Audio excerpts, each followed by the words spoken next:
हरियाणा विधानसभा चुनाव से जुड़ा बड़ा अपडेट है, बड़ी खबर आप जानिए। बीजेपी ने स्टार प्रचारकों की लिस्ट जारी कर दी है। स्टार प्रचारकों की लिस्ट में टॉप पर हैं पीएम मोदी, जाहिर सी बात है, जो कि होने भी चाहिए। जेपी नड्डा, अमित शाह, राजनाथ सिंह का भी स्टार प्रचारकों में नाम शामिल है। सीएम नायब सिंह सैनी भी इस लिस्ट का हिस्सा हैं। यानी स्टार प्रचारकों की लिस्ट अब जारी करके ये बता दिया गया है कि चुनाव की तैयारियां अभी चरम पर, और इन स्टार प्रचारकों के जरिए, यानी इन बड़े चेहरों के जरिए बीजेपी की अब तैयारी हरियाणा में चुनाव प्रचार करने की और ज्यादा से ज्यादा वोट बटोरने की है। जिस तरीके से हरियाणा में माहौल बना हुआ है, 10 साल के एंटी इनकम्बेंसी का माहौल भी है, उधर कांग्रेस की तैयारी है, इधर आम आदमी पार्टी भी 90 सीटों पर चुनाव लड़ने की बात कर रही है। अरविंद केजरीवाल को आज जमानत मिल गई है। चुनाव बहुत ज्यादा दिलचस्प अब हरियाणा में होने वाला है। इधर जेपी नड्डा, अमित शाह, राजनाथ सिंह का नाम स्टार प्रचारकों की लिस्ट में, और सबसे टॉप पर इसमें प्रधानमंत्री नरेंद्र मोदी का नाम है। साथ ही साथ हरियाणा के सीएम नायब सिंह सैनी का नाम भी स्टार प्रचारकों की लिस्ट में है। मेरे सहयोगी अतुल प्रताप सिंह न्यूज रूम से मेरे साथ लाइव जुड़ गए हैं। अतुल, चूंकि बहुत ज्यादा इंटरेस्टिंग ये मुकाबला हो गया है, बीजेपी कांग्रेस में टक्कर थी ही, आम आदमी पार्टी भी चुनावी मैदान में, उधर अरविंद केजरीवाल को जमानत भी मिल गई, और इसी बीच बीजेपी ने जारी कर दी है अपने स्टार प्रचारकों की लिस्ट भी।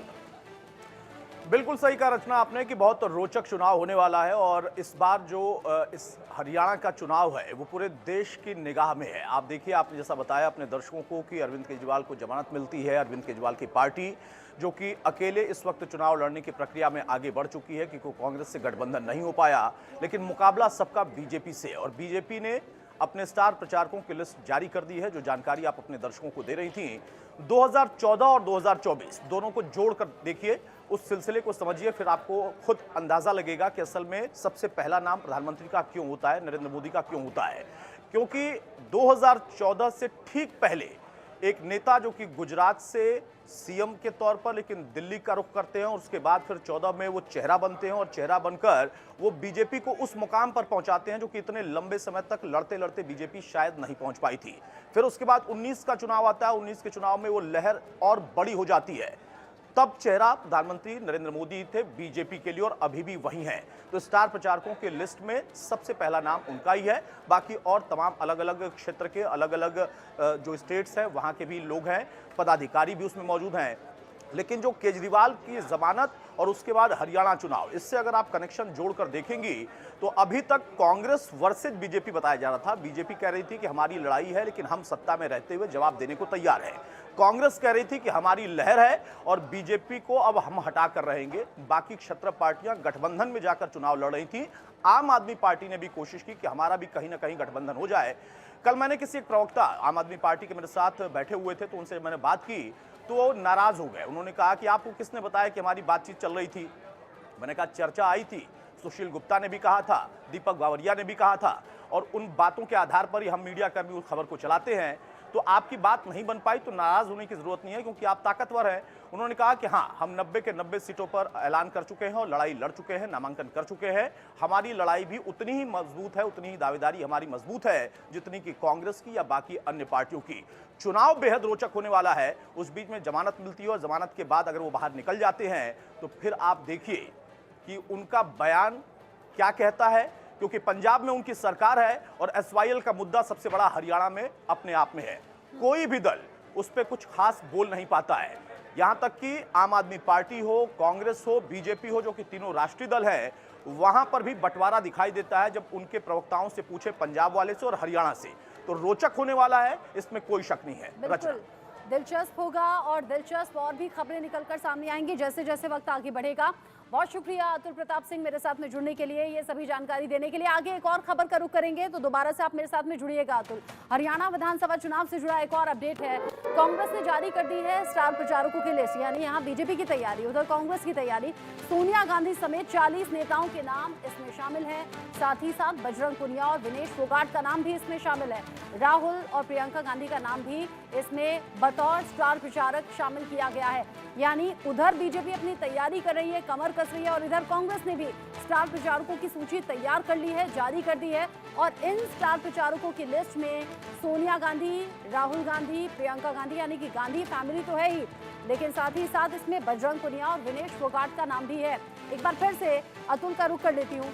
अतुल, उधर बीजेपी की स्टार प्रचारकों की लिस्ट के बारे में हम बात कर रहे थे, चुनाव इंटरेस्टिंग हो रहा है उस बारे में बात कर रहे थे, लेकिन इंटरेस्टिंग इसलिए भी तो ज्यादा हो गया है कि यहाँ कांग्रेस पहले से कहीं ज्यादा कॉन्फिडेंट भी दिख रही है। पहलवानों का मुद्दा छाया रहेगा। बजरंग पुनिया और विनेश फोगाट भी स्टार प्रचारकों की लिस्ट में है। कांग्रेस भी अपनी स्टार प्रचारकों की लिस्ट जारी कर चुकी है और गांधी परिवार फिर से स्टार प्रचारक के तौर पर रहेगा, क्योंकि पार्टी का प्रमुख परिवार वही है और सोनिया गांधी, राहुल गांधी, प्रियंका गांधी वो भी प्रचार करेंगी। लेकिन सबसे अहम खबर यह है कि उस स्टार प्रचारकों की लिस्ट में कांग्रेस की बजरंग पुनिया और विनेश फोगाट, ये वो दो नाम हैं जो कि खिलाड़ी के तौर पर पहचान रखते हैं, लेकिन पिछले काफी समय से अगर आप देखें तो इनका नाम विवादों में भी है, सुर्खियों में भी है, मीडिया में भी है और राजनीति में भी है, समाज में भी है। ये वो नाम है जो कि खिलाड़ी के तौर पर ना सिर्फ पहचान रखते हैं बल्कि राजनीतिक अब इनका कनेक्शन हो गया है। स्टार प्रचारक कांग्रेस की लिस्ट जरूर है, लेकिन इनके जरिए जब उस स्टार प्रचारक के तौर पर इनको आगे उतारेंगे तो बीजेपी या बाकी दल इन्हीं को आधार बनाएंगे। खासतौर से बीजेपी के साथ लंबा विवाद इनका चला, क्योंकि वो सरकार में थी, राज्य में भी और केंद्र में भी। वहां पर इनको स्टार प्रचारक बनाना, इनको टिकट देना, तो सबसे पहले महावीर फोगाट को याद करिए। जब पेरिस ओलंपिक में विनेश का प्रदर्शन होता है, उसके बाद फिर लौट कर जब वो आते हैं, उसके बाद की तस्वीर देखिए और फिर महावीर फोगाट ये कहते हुए दिखाई देते हैं कि अभी इस बेटी को तैयारी करनी चाहिए थी खेल की, ना कि राजनीति की। लेकिन वो राजनीति में उतर जाती हैं और कांग्रेस के स्टार प्रचारकों के लिस्ट में भी आ जाती हैं, चुनाव लड़ने भी जा रही हैं। अब सवाल इस बात का है कि स्टार प्रचारकों की इस लिस्ट में कांग्रेस मैसेज क्या देना चाहती है? क्या इन खिलाड़ियों के जरिए उस वर्ग को छूना चाहती है जो कि बड़ा मुद्दा था और उसको लेकर पूरे देश में किरकिरी बीजेपी की हुई या सरकार की हुई? लेकिन दूसरा पहलू भी है, आप इसको लेकर जाइए फिर उत्तर प्रदेश तक, और आप ब्रजभूषण शरण सिंह को भूल नहीं सकती हैं। उनका भी बयान सामने आया, उन्होंने कहा कि मैंने तो पहले ही कहा था कि सब कुछ सोची समझी साजिश है। अब यहां पर बात होती है भावनाओं के खेल की।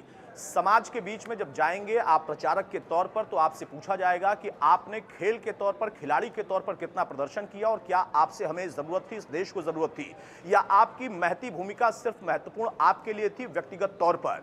ये कई ऐसी चीजें हैं जो कि चर्चाओं में रहेंगी और राजनीति इसके इर्द गिर्द घूमती रहेगी। प्रचारक सभी पार्टियों के उतरेंगे, दिग्गज उतरेंगे, कितना क्या परिणाम निकलेगा ये तो जनता तय करेगी, लेकिन रोचक चुनाव होगा ये तय है। अतुल, इंटरेस्टिंग होगा। बीजेपी और कांग्रेस की हमने बात कर ली, आम आदमी पार्टी जो कमर कस रही है, 90 की 90 सीटों पर चुनाव लड़ने की बात हो रही है। आम आदमी पार्टी भी बहुत सोच समझकर कैंडिडेट्स का चुनाव कर रही है।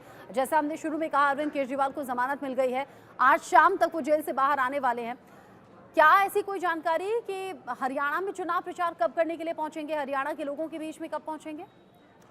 जितना अरविंद केजरीवाल को और आम आदमी पार्टी को मैं समझता हूं रचना, कि अगर वो जमानत के बाद देर शाम तक बाहर आ जाते हैं तो फौरन बयान भी उनका आएगा, उसके बाद वो प्रचारक के तौर पर भी जाएंगे, क्योंकि हार्ड हिटर के तौर पर उनको जाना जाता है। नरेंद्र मोदी के खिलाफ कभी नहीं बोलते थे, लेकिन उसके बाद जब बोलना शुरू किया तो सीधे सिर्फ प्रधानमंत्री के खिलाफ ही बोलना शुरू किया, क्योंकि जो पैटर्न बीजेपी का था आम आदमी पार्टी ने कमोबेश उसको फॉलो करने की कोशिश की, और खास तौर से अरविंद केजरीवाल ने।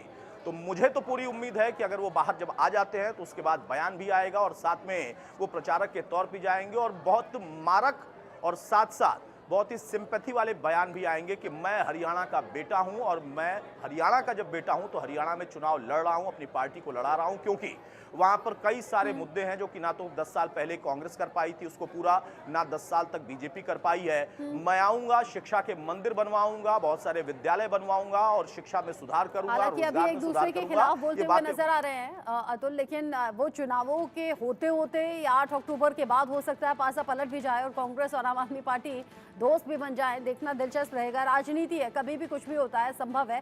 बहुत शुक्रिया आपका ये सभी जानकारी।